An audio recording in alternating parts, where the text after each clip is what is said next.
Welcome back to Deep Dive Ortho, where we pull apart complex orthopedic topics to get to the core insights. Today, we're zeroing in on the wrist, an absolute engineering marvel, isn't it? So intricate, allowing incredible precision, yet incredibly vulnerable to some truly devastating injuries. Our focus for this deep dive is on radiocarpal fracture dislocations. These are far beyond your everyday sprains or simple breaks. They're uncommon, yes, but when they do occur, the impact on a patient's life, their function, their future, well, it can be profound and long lasting. Our mission today is to truly unpack the intricacies of these severe injuries. We'll explore everything from the subtle diagnostic clues that can be missed to the sophisticated surgical strategies and the long term realities for these patients. We're aiming for a comprehensive, nuanced understanding tailored specifically for you, our mid senior medical professionals who often face these challenging cases. To guide us through this complex anatomical and clinical landscape, we're honored to have our expert guest with us today. Thank you. It's a pleasure to be here. You've hit the nail on the head. Radiocarpal fracture dislocations are, without question, at the more severe end of the wrist injury spectrum. They almost invariably result from high-energy trauma, and their potential for significant, even permanent functional impairment means that a truly deep understanding is absolutely crucial. It's not just about fixing a bone. It's about meticulous planning and execution, really, to preserve a patient's long-term quality of life. Absolutely, and that meticulous approach begins right at the foundation. When we talk about such profound disruptions, it always circles back to the anatomical foundation. This injury is so devastating because of how perfectly engineered the wrist is. Could you start us off by reminding us of its critical components, especially those that bear the brunt of these forces? Of course. Yes, to appreciate the scale of disruption in these injuries, we must first briefly recap the wrist's intricate architecture. At its core, we have the radiocarpal joint. It's the primary articulation where the distal end of the radius, along with its crucial articular disc, meets three key bones of the proximal carpus: the scaphoid, the lunate, and the triquetral. Functionally, it's classified as a synovial ellipsoid joint, which is what grants the wrist its incredible range of two-axis movement, flexion, extension, and abduction. It's vital to remember the radius directly articulates with the scaphoid and lunate, while its connection to the triquetral is indirect, through that biconcave articular disc.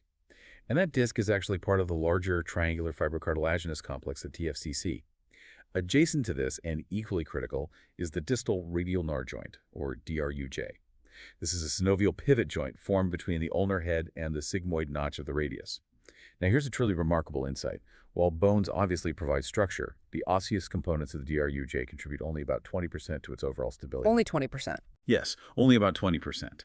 The vast majority, a staggering 80%, comes from its soft tissues, most notably the triangular fibrocartilaginous complex, or TFCC. This isn't just a simple disc, it's a sophisticated complex that acts as a major stabilizer for both the radiocarpal and ulnocarpal joints. It plays a critical role in preventing the ulna from impacting the carpus, a condition known as ulnocarpal abutment, and critically, it facilitates the complex pronation and supination movements of the forearm and wrist. Its key components include the central articular disc itself, the dorsal and palmar radial ulnar ligaments that tether the radius and ulna, the ulnomeniscal homologue, and the ulnar collateral and ulnocarpal ligaments. You see, even a seemingly minor tear here can lead to profound functional deficits down the line, far beyond what SC's injury alone might cause. That's a really important point about the TFCC. It is. Then beyond these primary articulations, we have the intricate arrangement of the 8 carpal bones, organized into 2 rows. These bones, along with a dense network of intrinsic and extrinsic ligaments, function as both static and dynamic stabilizers, enabling the wrist's wide range of movements. From a clinical perspective, in these severe injuries, the intrinsic ligaments of most concern are the scapholunate and lunotriquetral ligaments. Each has dorsal, volar, and interosseous fibrocartilaginous components, and their integrity is paramount to maintaining carpal alignment. And how do we check that alignment? You mentioned radiographs earlier. Yes, for assessing carpal alignment on standard radiographs, we heavily rely on what we call the Gilula arcs. When we look at a PA wrist X-ray, we're almost looking for a specific set of curves. Think of it like a finely tuned machine. You expect 3 perfectly smooth concentric arches formed by the carpal bones. The first arc outlines the proximal margin of the proximal carpus, the second outlines its distal margin, and the third outlines the proximal margin of the capitate and hamate. If any of those arcs are broken, jagged, or discontinuous, a loss of congruency, it's a huge red flag. It's a simple visual cue that immediately tells you something is profoundly out of alignment within the carpus, often the first hint of a serious injury. All right, a break in the pattern. Exactly. Now, when we discuss the extrinsic ligaments, their role in preventing radiocarpal dislocation is truly paramount. What's truly eye-opening is the sheer biomechanical dominance of the volar capsule ligamentous complex. This complex includes critical structures like the radioscaphocapitate, the long and short radiolunate ligaments, and the pulmar capsule. They are not just supporting players, they are the primary restraint against radiocarpal dislocation. Research demonstrates they contribute a substantial 61% of resistance to dorsal translation and 48% to palmar translation of the carpus. 61% for dorsal, that's huge. It is. In stark contrast, the dorsal ligaments contribute a minor 2% and 6% respectively under the same conditions. This isn't just a number, it's a direct roadmap for our surgical priorities. Robust repair of these hollow structures and any associated radial styloid fracture isn't an option. It's the absolute non-negotiable cornerstone for restoring stability. So the volar site is really the key player in preventing dislocation. Absolutely. Finally, just briefly on innervation and blood supply. The radiocarpal joint receives its nerve supply from articular branches of the anterior interosseous nerve from the median, the posterior interosseous nerve from the radial, and the deep and dorsal branches of the ulnar nerve. Blood supply is primarily from branches of the dorsal and palmar carpal arches. However, for these high-energy injuries, it's a potential for traction neuropraxia to these nerves. Due to the severe deformity, that's the real clinical concern we must vigilantly monitor. That foundational understanding of the wrist's intricate design truly highlights how disruptive a radiocarpal fracture dislocation can be. It's like a complex machine suddenly losing its core alignment, especially when you consider how much stability comes from those volar ligaments. Knowing that they are the primary restraints really puts the severity into perspective. So, what does this all mean when we talk about the injury itself? How does such a severe disruption occur, and what exactly defines it, beyond just the general idea of a wrist injury? You're right to connect the two. The anatomical complexity makes these injuries particularly challenging. To define it precisely, a radiocarpal dislocation, or RCD, refers to the total loss of contact between the carpus and the distal radius. This is a key differentiator from simpler intra-articular shear or rim fractures of the distal radius, where a piece of the articular surface may break off, but the main articular fragment still maintains contact with the carpus. When we speak of a radiocarpal fracture dislocation, or RCFD, we're talking of this total loss of contact along with associated bony fractures. It's a combined injury of both the articulation and bone. Okay, total loss of contact. And how common are these? Well, in terms of how often we see these, RCFDs are thankfully rare. They account for only about 0.2% of all wrist injuries annually. Tiny fraction. Very small. Epidemiologically, we tend to see them more frequently in males than females, and dorsal dislocations are somewhat more common than volar dislocations. The most significant demographic trend, though, is their strong association with high-energy trauma. These aren't typically simple slips. They demand significant force. We're talking about mechanisms like falls from a significant height, high-speed motor vehicle accidents, or industrial accidents. Right, serious mechanisms. Exactly. The typical mechanism of injury involves a high-energy shear or rotational force applied to a wrist that is both hyperextended and pronated. This classic scenario is often described as a fouche injury, a fall on an outstretched hand. The sheer force involved in such an event means that the damage isn't limited to just the bony structures. It also extends to the crucial ligaments and can frequently involve vessels and nerves. It's truly a domino effect of destruction. A domino effect. That's a good way to put it. And this brings us to the profound importance of identifying concomitant injuries, as they are exceedingly common with RCFDs. From an orthopedic perspective, we frequently find various types of distal radius fractures, particularly radial styloid avulsion fractures. These are highly significant because they often involve the direct attachment point of the radioscaphocapitate ligament, a primary stabilizer we just discussed. Ah, back to that key ligament. Precisely. We also commonly see volar lunate facet fractures, which are where the short radiolunate ligament attaches, and ulnar styloid fractures. Beyond the radius and ulna, other carpal bone fractures are regrettably common, including the scaphoid, lunate trapezium, triquetral hamate, pisiform, and capitate. It's a whole cascade. It's also critical to assess for an irreducible DRUJ, which can occur due to soft tissue interposition, and for intercarpal injuries, such as capholunate or lunotriquetral dissociation, which further complicate the overall stability and long-term prognosis. And what about nerves and vessels? You mentioned neuropraxia earlier. Yes, neurological involvement is also a significant concern, often presenting with a patient reporting numbness or weakness.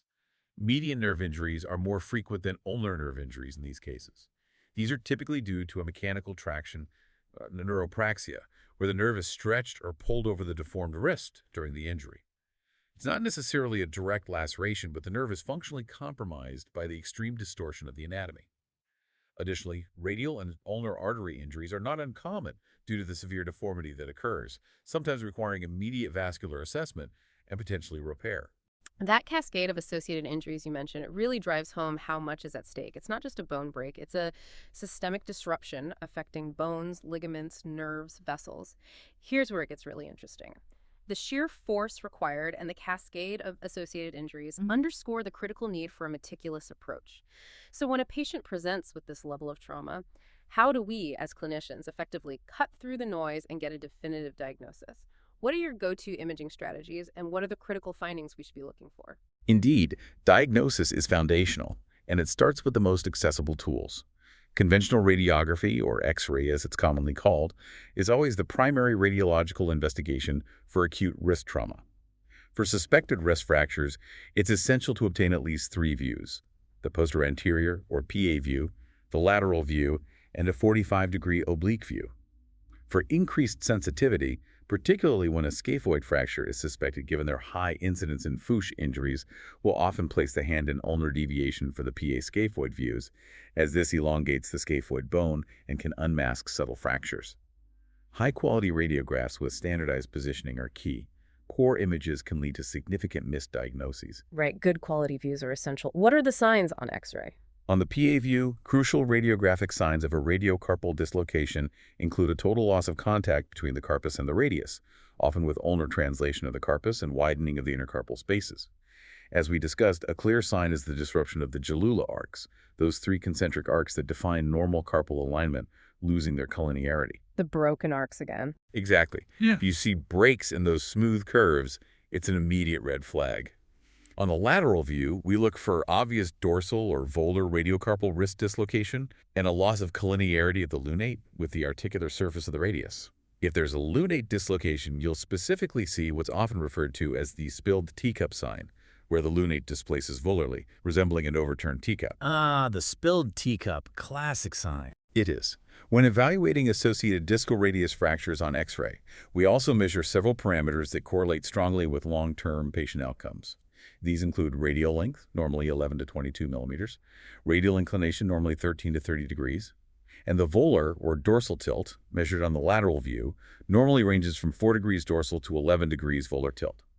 Significant deviations, for example, a decrease in radial length by more than 2 millimeters, a dorsal tilt greater than 20 degrees, or radial inclination less than 10 degrees are all associated with decreased long-term wrist function and alert us to the need for more aggressive intervention. Subtle clues on initial radiographs, such as soft tissue swelling or the obliteration of the pronator quadratus fat stripe, can also hint at a fracture. However, it's important to remember a critical limitation. Approximately 30% of wrist fractures, especially scaphoid fractures, can be radiographically occult on initial X-rays. 30% missed on initial X-ray. That's significant. It is. A negative X-ray, especially with high clinical suspicion, should never rule out a fracture definitively. So what's next if the X-ray isn't clear or you suspect more? This is precisely where computed tomography, or CT, becomes the modality of choice for more detailed evaluation. CT is invaluable for suspected bony injuries, particularly when radiographs are negative or indeterminate. It excels at visualizing complex, comminuted fractures, and, crucially, it allows us to identify and measure intra-articular step-offs, especially those greater than 2 millimeters.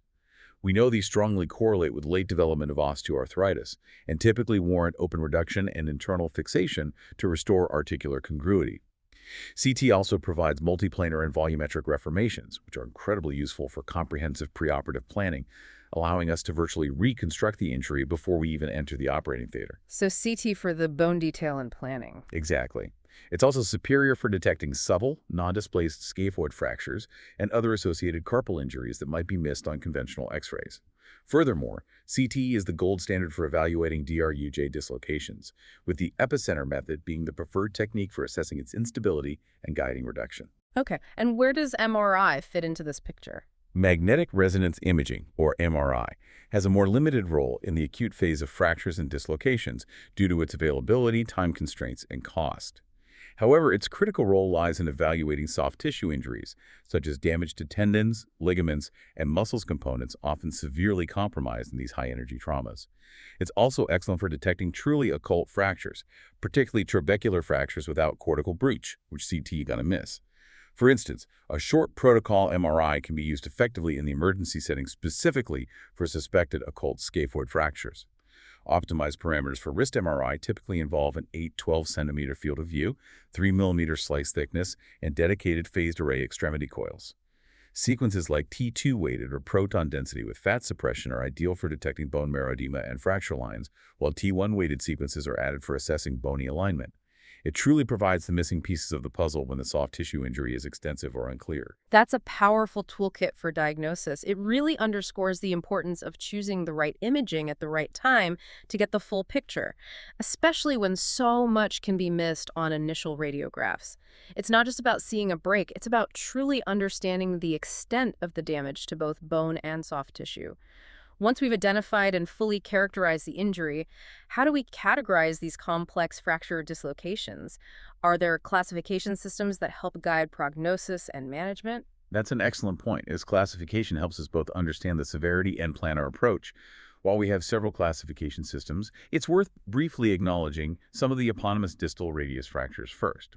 For those of you regularly in clinic, terms like Colles fracture or Smith's fracture are second nature. Very familiar names. Indeed. They describe specific patterns Colles with dorsal displacement, often from a fall on a dorsiflexed hand, common in older patients with osteoporosis. Smith's, the reverse, with volar displacement, often from higher energy onto a flexed wrist, perhaps in younger individuals. Then there's Barton's fracture, an intra-articular shear fracture with carpal displacement, either volar or dorsal. And the Hutchinson fracture, or chauffeur's fracture, involving the radial styloid, again intra-articular. While these terms are deeply ingrained in practice, their universal reproducibility on radiographs or CT scans is actually quite limited, as studies have shown. So maybe less reliable than we think. Potentially.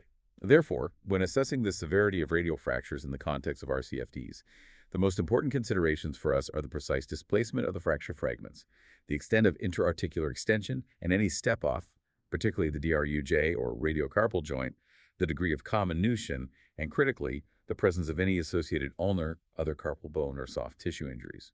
These factors directly dictate prognosis and the surgical approach, perhaps more than the eponym itself. Okay, focus on the specifics of the injury pattern rather than just the name. What about classification specifically for the radiocarpal fracture dislocations themselves?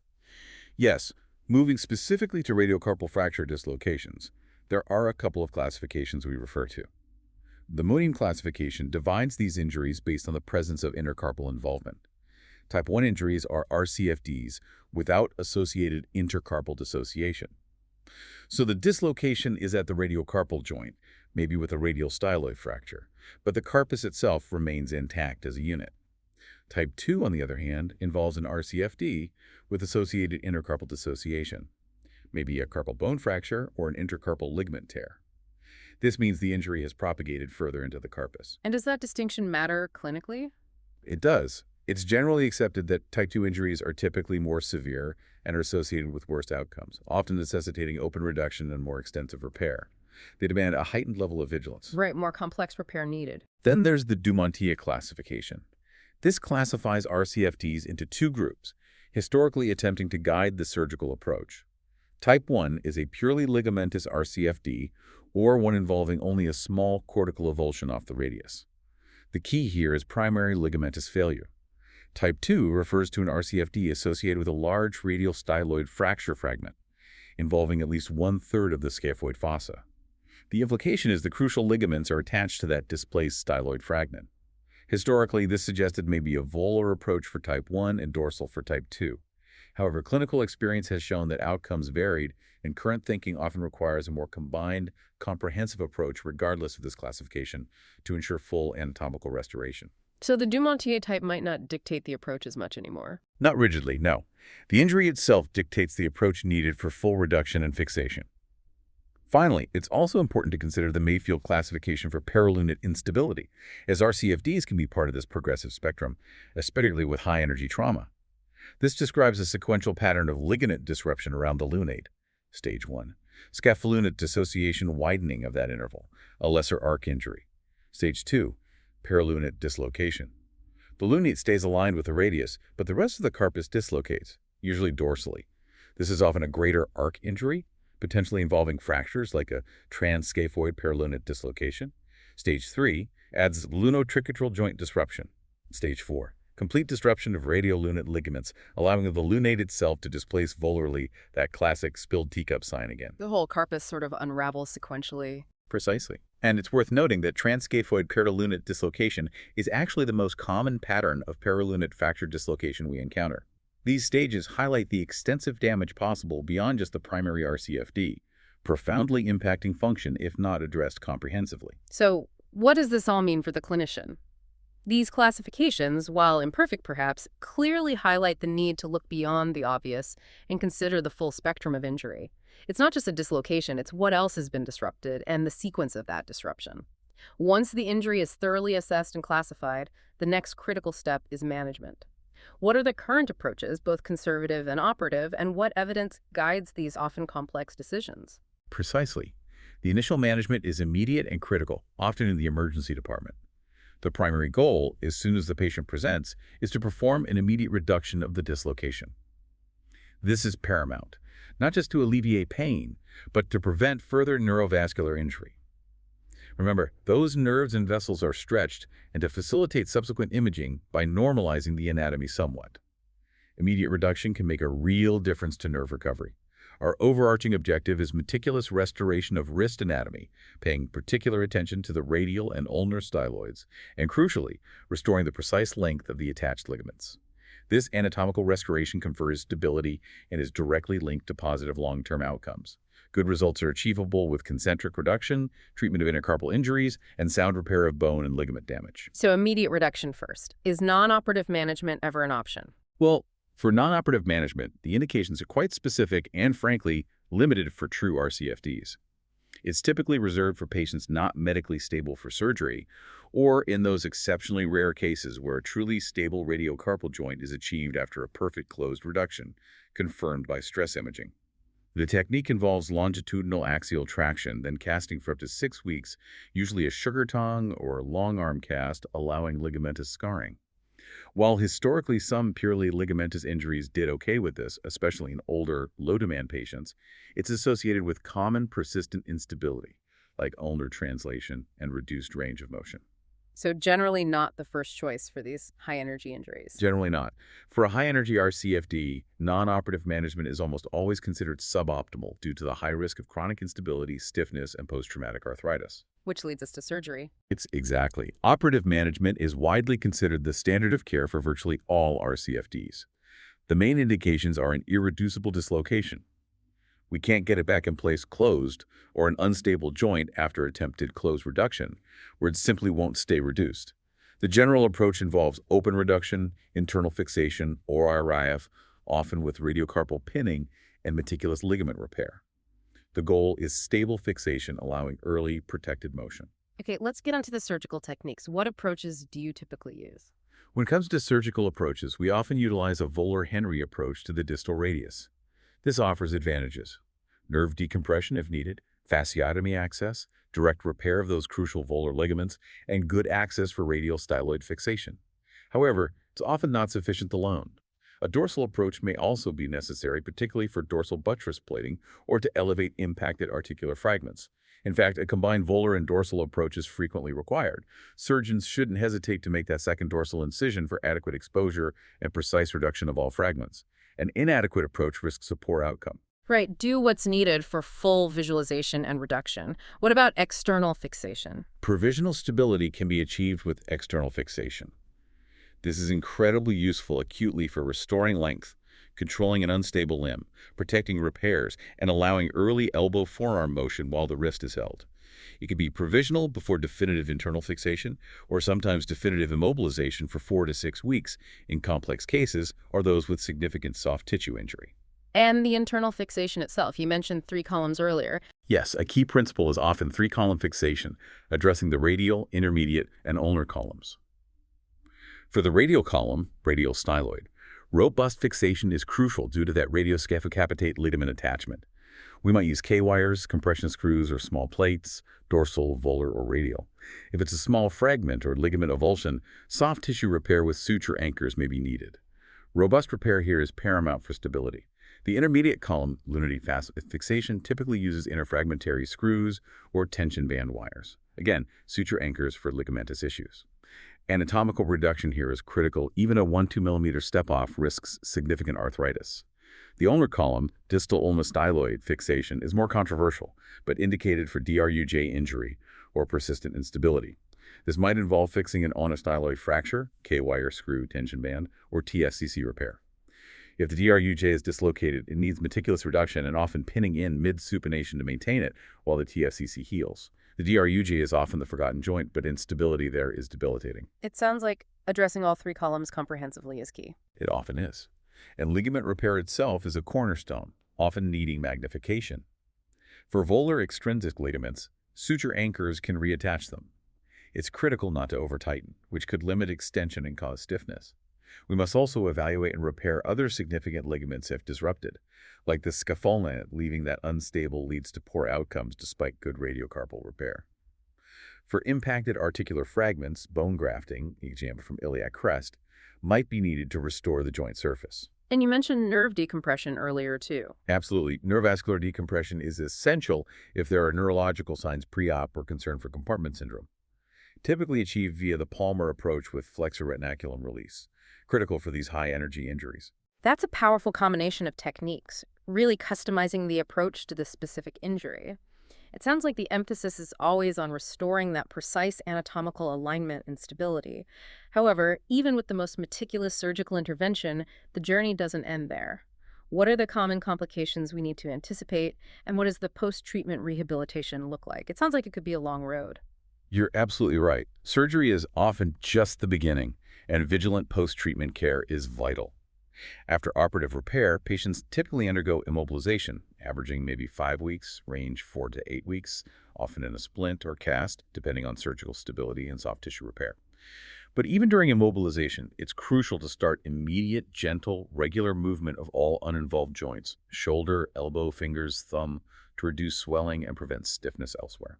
Early motion is key. Keeping everything else moving. Exactly. Once stability allows, usually after pin removal or early radiographic union, critical early hand exercises begin. Simple finger curls, hook fist, tabletop position. For the wrist itself, gentle active and assisted range of motion, flexion, extension, deviation, pronation, supination introduced as soon as safe, avoiding severe discomfort. Move to slight stretch, not pain. Early on, we can begin isometric strengthening contracting muscles without moving the joint. As strength and comfort improve, typically 8–12 weeks post-op, progress to isotonic exercises with light weights or bands, gradually increasing load. Controlled, progressive loading is vital. Sounds like a carefully staged rehab process. What about potential pitfalls, complications? Despite best efforts, complications can arise. Acute carpal tunnel syndrome is frequent, especially with delayed presentation or reduction. Persistent or worsening nerve signs often need urgent carpal tunnel release. Stiffness is also highly common, maybe 30–40% loss in wrist motion arc reported. Prolonged immobilization is a risk factor, but also scarring. Treatment involves intensive hand therapy, maybe manipulation under anesthesia, or hardware removal if it's impeding motion. That's a significant loss of motion, potentially. It can be. Post-traumatic arthritis is a significant long-term risk, especially with non-anatomic reduction or chronic instability. That articular step-off greater than 2 millimeters is strongly associated with late osteoarthritis. We also need awareness of late intercarpal disruption from occult injuries becoming apparent later.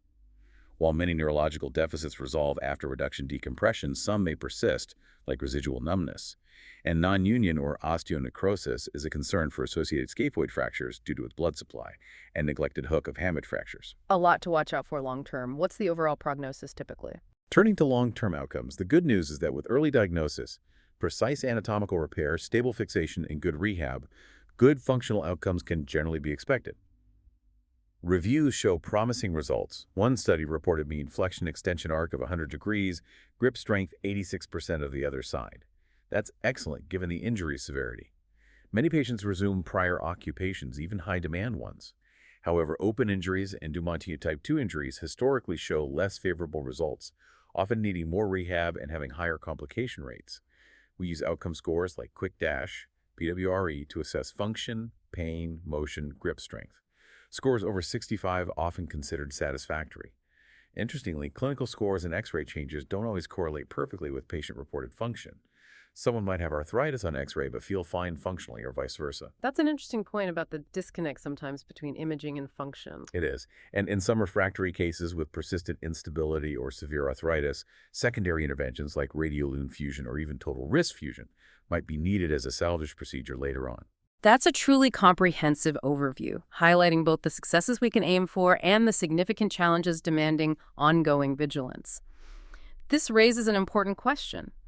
For our listeners working with these patients, what's the key takeaway, or perhaps a thought to provoke deeper consideration on this challenging topic? What's the one thing you'd want them to carry forward? For our colleagues, I think the critical importance lies in a thorough, really deep understanding of the wrist anatomy. A judicious, multimodality imaging approach, remembering X-rays, are just the start, and implementing tailored, meticulous surgical strategies. While these injuries are rare and complex, precise diagnosis and rigorous anatomical restoration are absolutely paramount to mitigating those long-term problems like post-traumatic arthritis and chronic instability. It's about restoring not just form, but critical function, and remembering the long game for the patient. That's a powerful message, thank you. This deep dive has truly laid bare the complexities and the critical pathways for managing these significant wrist injuries. As we move forward in orthopedic practice, perhaps the next frontier lies not just in achieving perfect initial reduction, but in truly understanding the subtle individual biomechanical responses to these high-energy traumas, allowing us to predict and prevent long-term functional impairments with even greater precision. What more can we learn from the patient journey beyond the initial fracture, and how can we leverage emerging technologies to better understand those long-term adaptations? If you found this discussion insightful, please take a moment to rate and share Deep Dive Ortho with your colleagues. It helps us reach more dedicated professionals like yourselves. Thank you again for your invaluable expertise and insights today. My pleasure entirely. Thank you for having me. And thank you for joining us on Deep Dive Ortho. We'll be back soon with another exploration into the fascinating world of orthopedics.